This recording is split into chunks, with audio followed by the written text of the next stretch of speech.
what's happening to our dopamine reward center when we get effort-based dopamine, as opposed to we have alcohol or we have sugar or we scroll or something. What's the difference in the dopamine response there?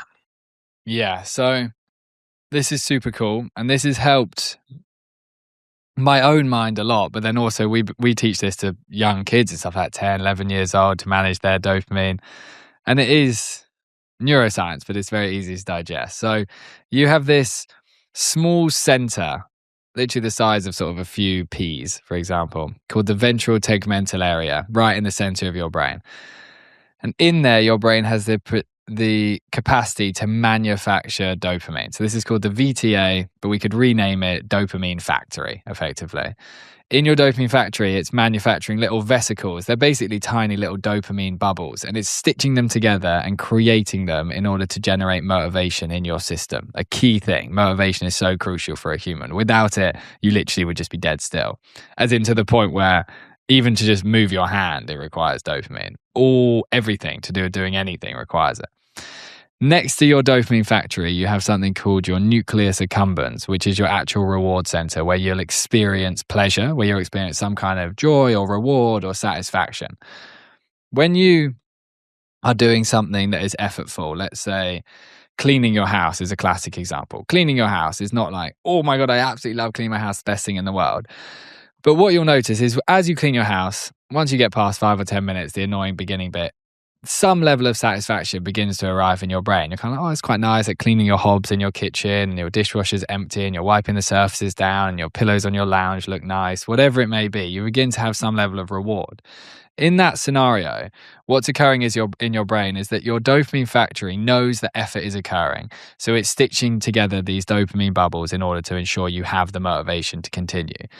Then it's occasionally sending some of these bubbles to the nucleus accumbens, to that reward center, and saying, good job, keep doing this. Good job, keep doing it. Because your brain can feel this is beneficial to us, so let's just give them some level of reward. Once you finish cleaning your house and you look at it and you think, oh, nice, it's nice and clean now, you'll get a little extra dose of these bubbles to the reward center, and you'll feel this deep sense of satisfaction. And you'll never finish a task like that and think, I really regret the fact I just did it. You'll have the opposite sensation. You'll think, oh, nice. If you take something, let's say drinking alcohol, when you drink alcohol, you will notice rapidly your brain feels good and immediately noise in your head may begin to turn off and worries begin to turn off and you feel this almost fake when you go into neuroscience, but relaxation response within your system. What happens there is the factory goes, oh my goodness, there's loads of pleasure taking place because of this artificial stimulation. And it just begins to dump the bubbles from the factory to the reward center. It just starts sending them there because it can't understand it. It's like, why we've got so much reward? Because we've basically invented artificial reward, artificial experience of your house being clean. So it starts mass dumping the bubbles to the reward center. That feels great in the moment. But the big challenge is, in that experience, your factory wasn't having to put in any effort. So it wasn't sitting there making new dopamine bubbles. So then, after the glass of wine, you look back at the factory and the factory is running low. And as the factory begins to run very low on these bubbles, we begin to not feel good. We begin to feel more of the depressive, low mood, anxious-y sort of brain.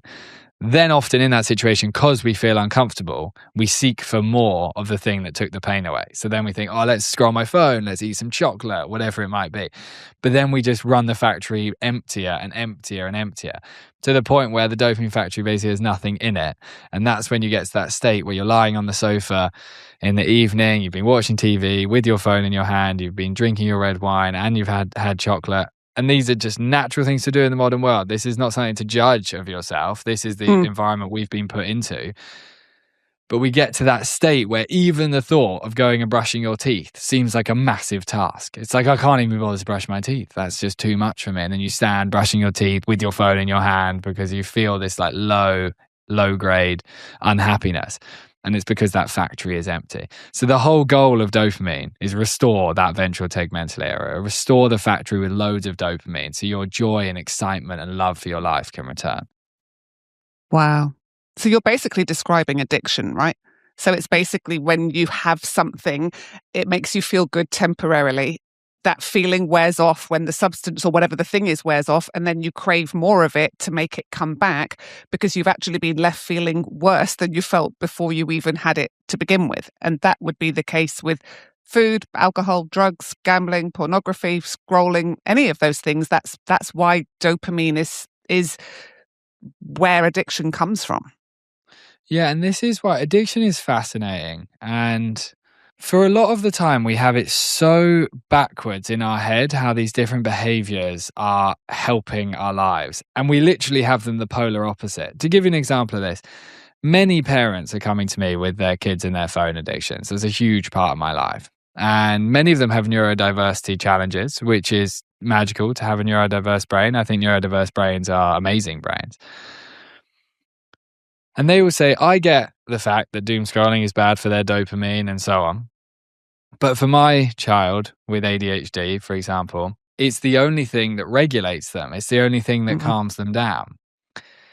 And we can think that about lots of addictions. We might think alcohol is the only thing that calms me down, or watching TV or sugar, these things calm me down.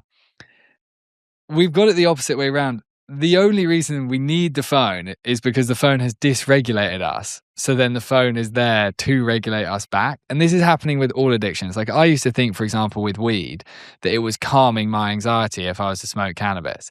But weed was making me anxious. So then I was requiring weed to calm the anxiety it was creating. The same with caffeine, I was super addicted to.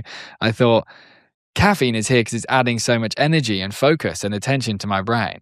But it's actually that caffeine was removing all of my energy and focus and attention. So I was requiring caffeine to add it back in. And it's like with addiction, and a big part, for example, of the 12 steps with AA is like, we have to become so honest with ourselves about the reality of this. And for me, this is a big journey. Like I had to really walk in the quiet and be honest with myself about the reality, because the geniusness of all this artificial dopamine is it's tricking us and it's lying to us, and it creates all these illusions in your mind. Like with cannabis, I was convinced it was making me this super creative person. It was calming me and it had all these benefits. And beginning to see the reality of our experience is very important if you want a life that really, really is the magical life that you think that thing might be giving